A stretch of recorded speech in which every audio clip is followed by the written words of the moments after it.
Tank বের হয়েছে ক্যান্টনমেন্টের থেকে। এপিসি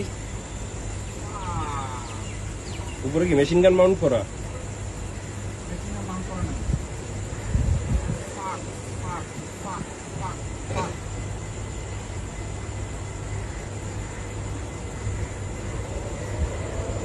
মিরপুরে যাচ্ছে এটা।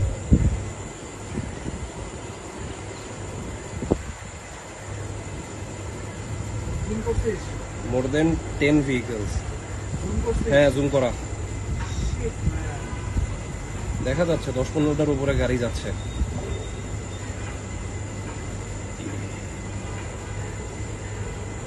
মিরপুরের রাস্তা দিয়ে আগাইতেছে খুব সম্ভবত। ওই পাশে কাফুর না, রাস্তা আছে, মিরপুরে বেরোয়ার রাস্তা আছে ক্যান্টনমেন্ট থেকে। এই যে এই মাত্র শেষ হইল।